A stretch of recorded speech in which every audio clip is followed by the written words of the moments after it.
Good morning, Fort McMurray, Wood Buffalo, and the rest of the world. You've tuned in to the Mac City Morning Show. I'm your host, Elliot Pierre, and we're going to start the show off the same way we start every show off, with a moment of gratitude. I know you could be doing a million other things with your time, so the fact that you're spending it with us truly does mean the world to me. So thank you. On that note, Tanner, hit him with the intro. How's she cotton, me loves? You're listening to the Mac City Morning Show.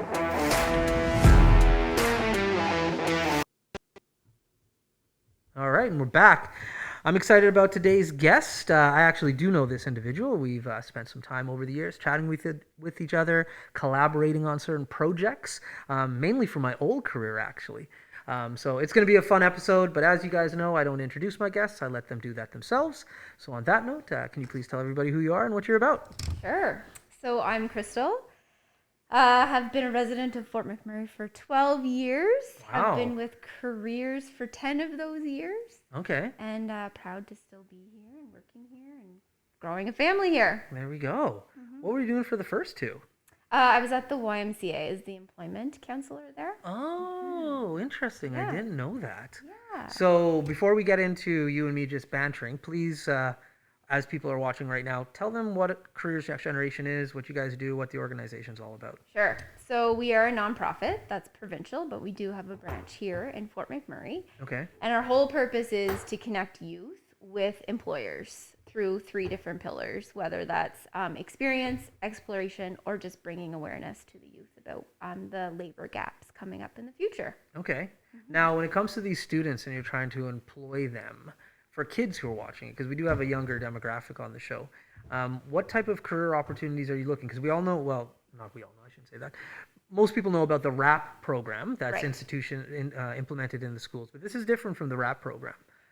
So what are some career options that they could be getting involved with? So we do partner with the school districts to do the registered apprenticeship program, the RAP program. Right. But outside of that, we work with the Indigenous communities to bring all sorts of career opportunities to them, so they can come to us and say, I want to be an accountant. Then we would work with our local employers to do that.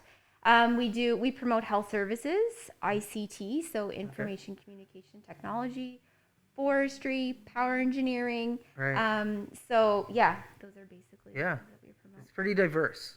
It is. 2 summers ago, I had 2 students, Avi and Deason. Actually, big shout out to Avi. Still works for us. Really? Yep. So, that is a good news story. Yeah, Avi, they both were working on projects for us, and Avi's project grew some legs. And so we had some clients that said, hey, I want to continue to pay for this. Wow. And so we said, okay, well, the guy who created it and knows how to work it better than anybody else is this kid. And so we kept him on, and then he's picked up some more roles and responsibilities as time has gone on. So he's part-time.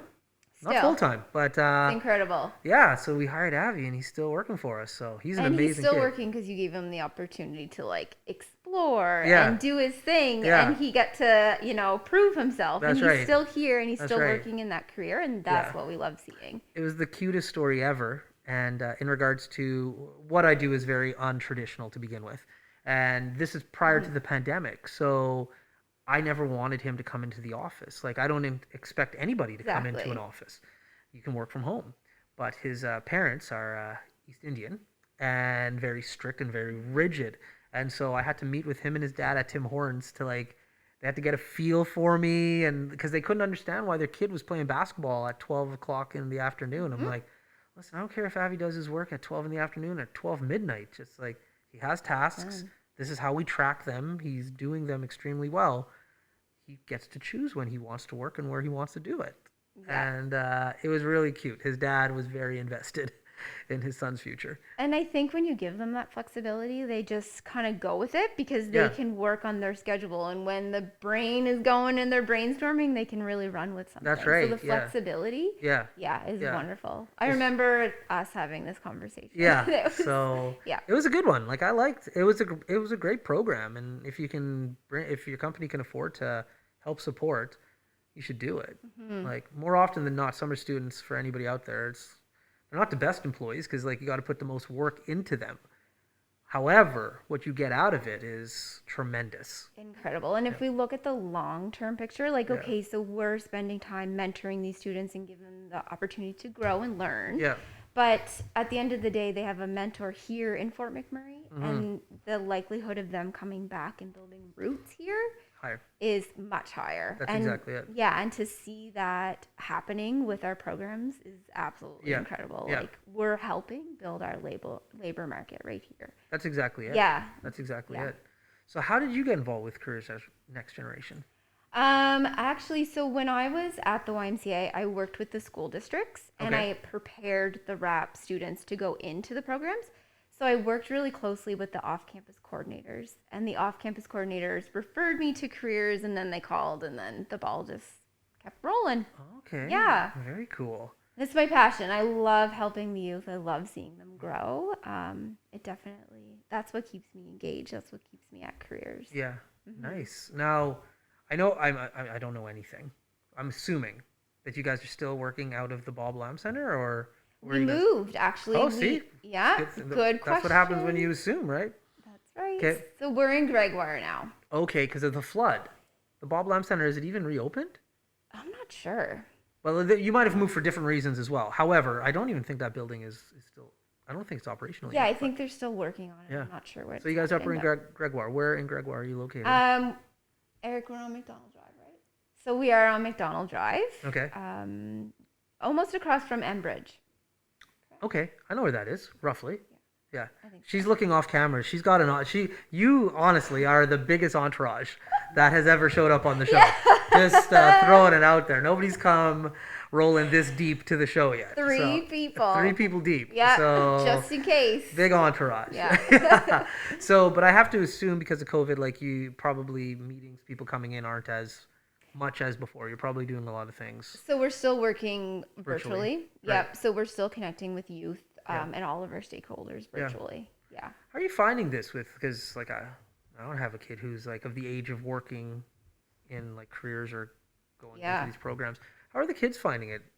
Like for So some of them are feeling disconnected for sure, and like they don't respond as fast, or they're not as committed, say, as if they were in person. Right. But a large majority of them are actually liking it because it's their world. Like That's right. they're very technologically inclined. Right. So for them to hop on a virtual call with me is much easier for me to be like, hey, I'll meet you at the school at 9:00. Well, like.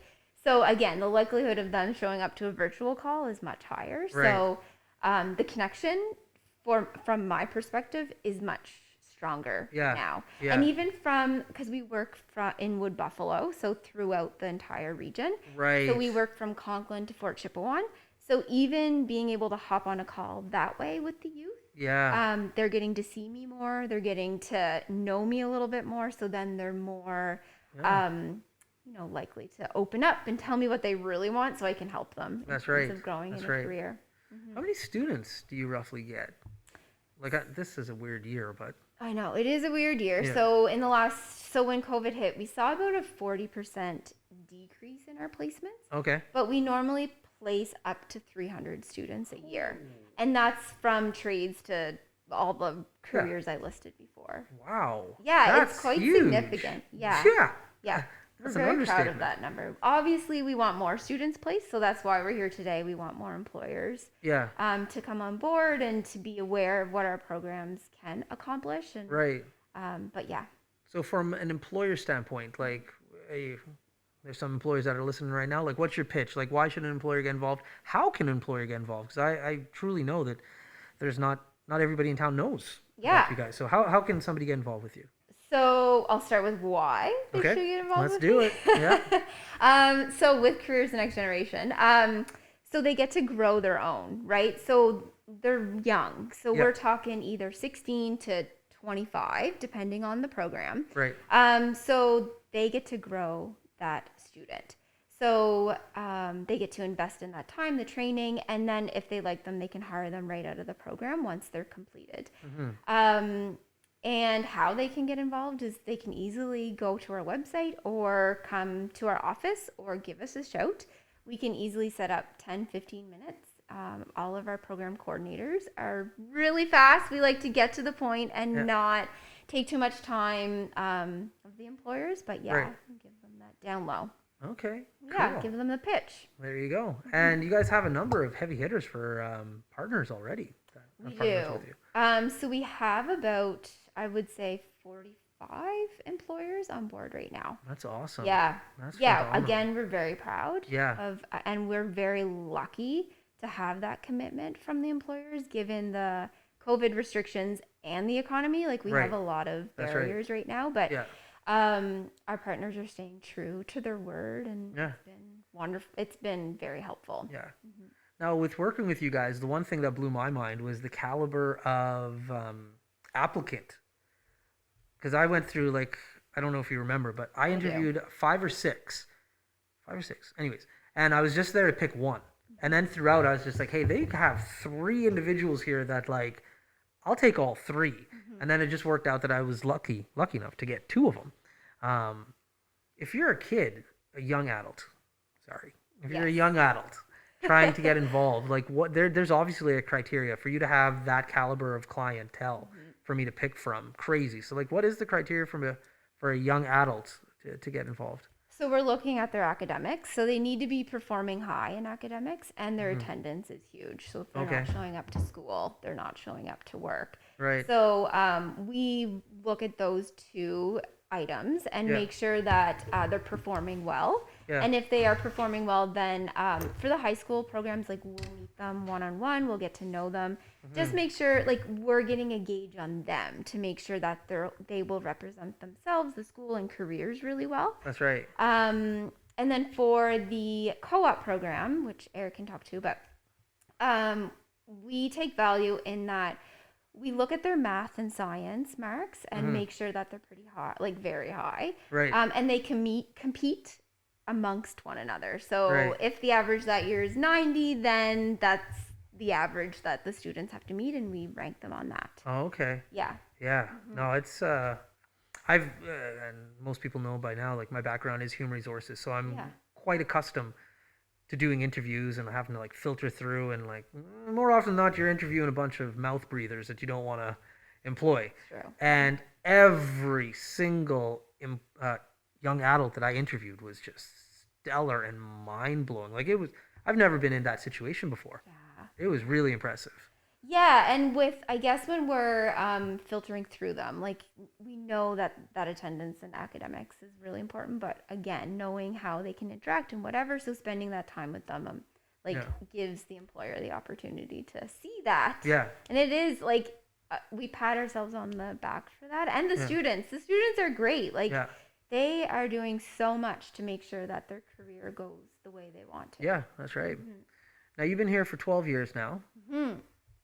My mom will yell at me if I don't ask this question.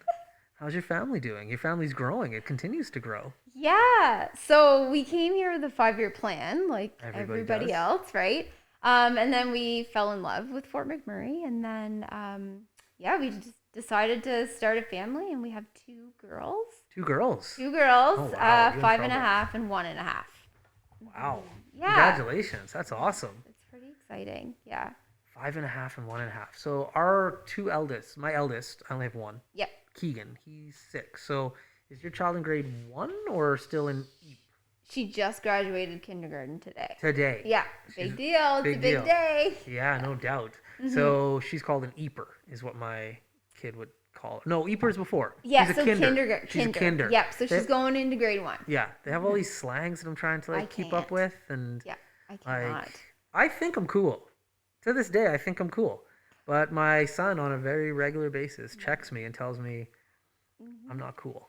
Yeah, But trust me. yeah, It's an ongoing thing in our house too. I got some brownie points with him though. Like for everybody at home, spoiler alert: this is not my living room. This is a set, and downstairs we have another studio, and it has a green screen. And so I brought him here, and I showed him the green screen. Well, Major brownie points. I bet. Yeah, I became official when he saw the green screen. I couldn't have done anything cooler than that. You are the best role model Yeah, now, right? that's exactly it. So we're at the part of the show. This is Tanner's segment. It's called the Mac City Minute. Tanner's going to hit you up with some questions. I don't know what he's going to ask you, so best of luck. Tanner, hit her up with the Mac City Minute. Alrighty, question number 1. What was one career you wanted when you were a kid? Teacher. Question number 2. What is the most interesting career option you've seen in Fort McMurray? That's a hard That one. is so hard. That's like asking her which one of her kids she likes the most. It's true. And I don't want to seem like I'm like buttering you up, but Elliot, like Yeah. your opportunity was pretty awesome because Thank you're you. very innovative. Yeah. So having a student be able to be placed with you and Yeah. having that opportunity, that was cool. There we go. Yeah. Thank you. It was Yeah. a great And opportunity. that's I not loved just it. because I'm in front of you. There Like, we it's go. the I'll truth. take it. Yeah. It's pretty cool. Question number 3. What is the most important skill for a young person to have when looking for a career?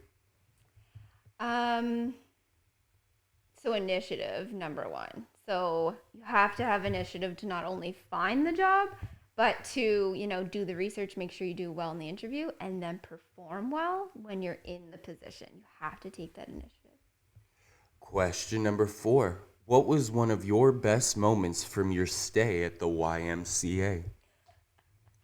I pulled off this job fair for students, and over 800 students came to that job fair within a 5-hour window, Wow. which was really cool. And we ended up placing getting 20 people jobs that summer, That's which great. would have not been the case if we didn't have it. Yeah. And your final question, what would you tell someone who might want a career with Careers Next Generation? That's a tough one. I would say, I don't know. I can't even think. You just have to have the passion. You have to work with Careers the Next Generation. You have to have the passion behind it to help youth and to grow our own. And those have been your 5 questions. There you go. Perfect. Tanner crushing as usual. I know. Good job. Thank you. Kills it every time. And I say it, nobody sees me, but every time Tanner's watching and the camera is off me and on you, I'm always looking at him like, dude, how did you come up with that? Because I can assure you, there's one thing about myself and Tanner: we do zero preparation for this show. I was just gonna say. So was that prepared or Oh was no. it? Yes, There- it was. In the last 17 minutes, I prepared those questions. Yeah, when I meet people in impressed. public and they talk about the show, or like when they come on the show, they're like, "Oh, it just seems so natural and so organic," and I'm like, "Yeah," and they're like, "You seem so surprised when the guests are like giving you their responses." I'm like, "Uh huh," because we've done zero preparation, and we work well under pressure. yeah, that's it. Good. So when you're like to hearing hear. his questions, I'm hearing them for the first time, and I'm just like, "How the heck did you come up with that in the last 10 minutes?" In 30 So seconds. very, very impressive. Good job. So we are part of the show, though. We're coming close to the end. We've been blowing away times, but I think we're good, right? Yeah. Tanner just he's like, yeah, wrap it up, Elliot. Get So, but before we let everybody go, they get a shameless shout out. So this is an opportunity for you to promote your business or yourself, or say hi to mom, whomever. But this is the part of the show where it's all you. So shameless shout out time, All right. Well, I'm gonna say hi to my mom obviously. and Ellie and Nora, There you go. and maybe Adam, my husband. Okay. But shout out to the employers that have supported us along the way, the last whatever years, many years. We wouldn't be able to do it without the employers. For those that are interested in supporting Careers the Next Generation, please come to us. We'd be happy to, again, have that 10-15 minute pitch, see if you're a fit, and then we'll go from there. There we go. Awesome. Well, thank you very much for coming on the show. Hopefully you come back again. I didn't get to ask you a lot of like personal type questions because you guys have a lot to talk about for careers. But my mom would appreciate if you came back again and we actually just chatted. Sweet. I love your mom. Yeah, so. she's a nice lady. Pam She Pierre. She's a gem. All right. Well, Fort McMurray with Buffalo, thanks again. It's been another episode of the Mac City Morning Show. I say it all the time, but I truly do mean it. I know you could be doing tons of other things, so thank you for spending your time with us. So on that note, have a great day, and we'll see you tomorrow. Peace. I said this. That's another Mac City Morning Show done. It's so ballistic!